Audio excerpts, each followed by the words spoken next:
One more time from Indianapolis for this winter meeting. I'm Dan Potter, along with Jeff Griffith and the entire DCI News Network team, as we are recapping what is essentially the final day of the 2020 winter meetings, a day that saw lots of rules being debated and voted on, and of course, Jeff, the issue that I think most people have been following most closely is the rule proposal that would have allowed any instrumentation. You were there in the room when the instructors caucus was going on. A lot of good debate. Yeah, it was a very long process. A lot of different, and this was the really most fascinating part to me, was a lot of different just perspectives on the matter. You know, for, against, many different reasonings for both of those sides, which was really fascinating to see. And this, like we've mentioned before in other coverage of these rules, this was the first vote, the first discussion before things moved on to the voting membership. And in the instructors level, it passed with a vote of 19-12, and that was fascinating to watch. And then I was unable to be there for the voting membership portion of tonight, but you were there, Dan. Yeah, I was in there as the core directors themselves, who comprise the voting membership,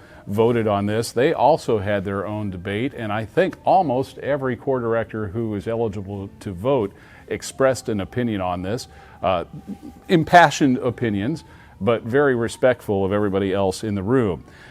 They took a vote on it, and it failed there. So the instructors approved the rule change, which would have allowed any instrumentation on the field, 19-12, but then the core directors and the voting membership rejected it in a secret ballot. It fails there. So the bottom line, Jeff, is no woodwinds, no acoustic guitars, no instrumentation changes coming into this season or next season. Of course, these proposals were all for 2021 anyway. There were several proposals, as you know, in the instructors caucus that didn't make it out of the instructors caucus at all. Right.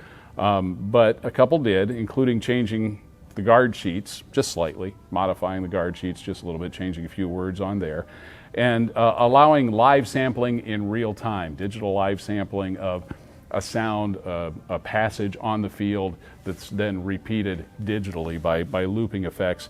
That passed the instructors caucus almost unanimously, 29-2, and it did pass unanimously when the directors and the voting membership voted on it. Those two rules passed. There were a couple of policy changes, I guess is what you would call them, that also were debated. One would move the judges closer to the audience. That was sent back to a committee. They're going to look at the implications of that and report back to the voting membership on April 1st. And then we had 18-minute show intervals. Essentially, that's how long a corps would have on the field, to be 18 minutes instead of 17 minutes from the first time they set foot on the field until they leave.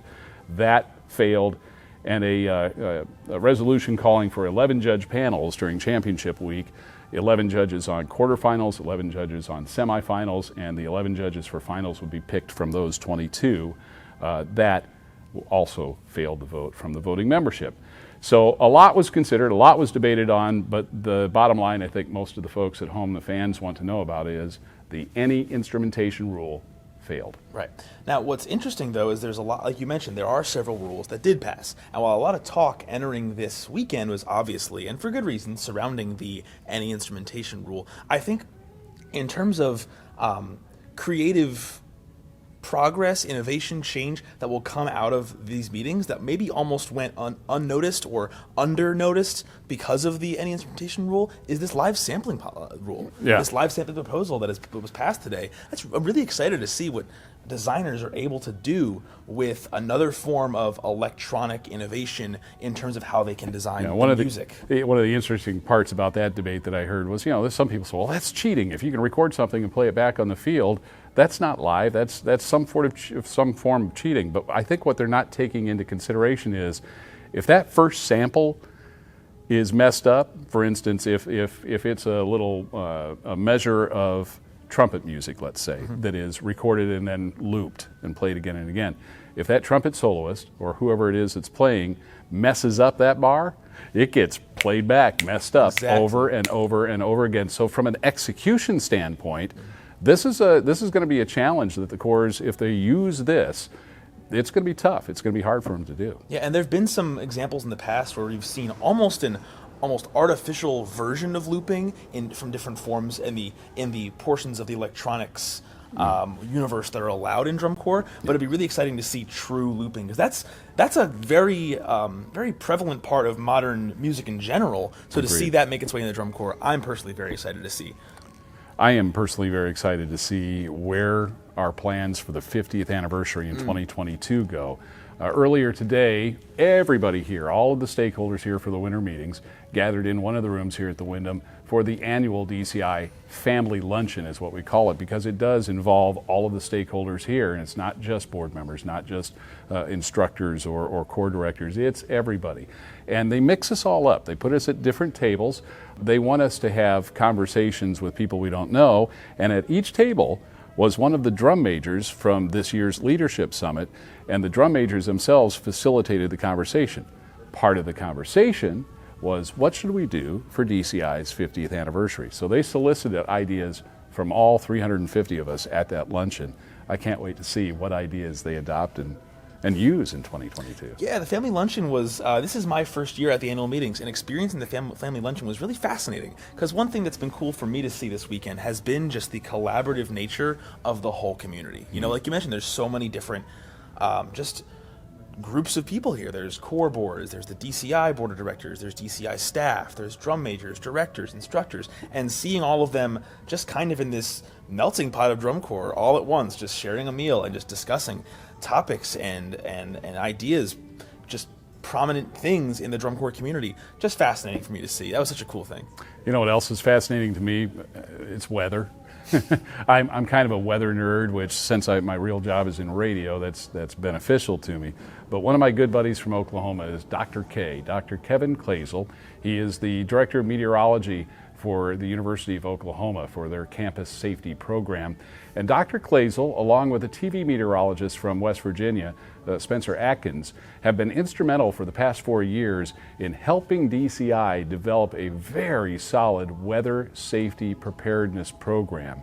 And Dr. Clazel was in top form today when I sat down to talk with him and Spencer Atkins about their presentation. I think this is the 4th year now that you have been intimately involved with Drum Corps International with our forecasting and with weather safety. What was the message that you brought today? Well, I think everything the folks this morning heard from me is things they've heard before, but I think it's much like the activity itself, repetition, repetition, repetition. You refine things, you get better, you improve. And I think early on there was a lot of talk about, wow, I'm not quite sure how to do this, and this is complicated and it's hard. But now that they've done it a couple of years, they're finding certain things easy. So now we can give them harder things, right? The ability to integrate weather information with the other things that happen to a drum corps. They're on a field that might be field turf, where the temperatures are astronomically high. How does that impact heat illness, things like that? So I think the ability to add pieces as we go on really will help the corps become much safer in the future. Spencer, we had weather impact the tour quite a bit in 2019, more it seemed like than in 2018. Rain delays, a couple of heat delays. How do the corps make decisions and show promoters make decisions about weather? Well, Dr. K here gives a lot of great input to the people at DCI. I kind of come at it from the fan standpoint, and it's been great to be able to work with him and kind of get into this, the planning of this and the shows. So there's a lot of back channel communication between Kevin and some of the show directors, and you work a lot with the DCI shows. There are, let's say the Phantom show, for instance, in Charleston. I might work with them specifically there, or even at camp. I was working with Phantom. We went to shelter 3 times for tornadoes. So there's a lot of back channel communication that happens, and then you get maybe like an accordion effect. Well, if we just wait 30 minutes, the storms will be through. We'll just take intermission out. We might not sell as many hot dogs or t-shirts, but we'll get the whole show in for the fans. The corps can have their entire show's entire run, put on a great show for the fans. And that's kind of, there's a lot of give and take and a lot of back channel communication. Dan, as you discussed with Dr. Clazel and Spencer Atkins, safety is a really key issue when it comes to just the entire drum corps experience, and it's been talked about a lot this weekend. Lori, you had a chance to speak with a couple different groups today regarding health and wellness. First off, I had a chance to speak with the instructors. Just can you walk us through like what that all looked like and what kind of talking points you touched on? Yeah, sure. It was exciting to be able to talk in front of that group. That's the first for me. And so we really focused a lot on their role in keeping our performers healthy, well, and safe, because I think there's some idea that that belongs to the medical teams exclusively, and it's really more of a collaborative effort because we kind of fix them up when they're already injured or ill, but they really play the predominant role in keeping them healthy, well, and safe, and that starts in the preseason and of course, you know, goes into the summer tour, and they just play a large role in that. And I wanted them to understand the role that they play and some of the things that they need to think about. Yeah, sure. And then from there, I had a chance to speak with the voting membership. What did that whole session kind of look like? So we quickly recapped where we've been and as an activity, because we're heading into a new decade, and so we kind of took a walk down memory lane briefly with just, you know, where drum corps came from and what we're dealing with now and how that has created safety issues and health issues, just the use of props and the choreography and some of the things that our performers are being asked to do are just more and more athletic. And so we talked about ways in which to deal with those things, how to prevent illness and injury, some focuses we have, some new things developing. We're trying to work with the National Federation of High Schools to develop courses online that both instructional staff, admin staff, and members themselves will be able to take in the future, so that's super exciting. We're working on some research projects and trying to do more education in concussion management and recognition, both on the member side and on the instructor side and medical team side, so I'll never run out of things to do here, for sure. For sure, definitely. In both of those kind of conversations, what would you say the pulse of the room was like among some of both the instructors and the voting membership? We've really, you know, years ago when I got involved in this, I think my involvement began in 2010, 2011. We talked about the culture change that needed to happen in terms of understanding the role that health, wellness, and safety plays. I think DCI has always had that in the forefront of everything that they've done historically, but some of the staff and drum corps have, I think, also had that in mind, but not to the degree that we focus on it now, because it's just a different activity. And so now it's really not only continuing to be at the forefront of everything that we do with our membership, but also they're just playing a more active role. We're just talking about it more, which is great because we're coming up with new ways of doing things and more ideas, and that's just super exciting. And as far as heading into the 2020 season, I know a lot of corps are now, you know, getting kind of prepared for the upcoming summer. What would you say are some of the things that really need to be kept in mind, just from a corps perspective, in terms of health and wellness looking into 2020? So getting their medical teams in place, the fact that they have medical teams and not just like a person is just really exciting to me. But getting those medical teams in place, getting them educated about the kinds of things they're going to be facing, and then being proactive with their membership by making sure that those kids who are coming into drum corps get a thorough pre-participation exam. So we're really focusing on that this year, a good sports physical, to make sure they come in prepared, just take care of any issues before they arise instead of just being reactive. And getting their members just healthy and conditioned and ready to be here. By the way, if the name Van Doren sounds familiar to you, the Van Doren family has long roots in drum corps. Donnie Van Doren, of course, legendary horn instructor, now with Santa Clara Vanguard. His son Evan, former Carolina Crown drum major, also now working with Santa Clara Vanguard, and a Texas band director. Evan was a drum major. I remember him at the Drum Major Leadership Summits. And again, this year we've had that Leadership Summit going on in conjunction with the winter meetings. My day started with the drum majors.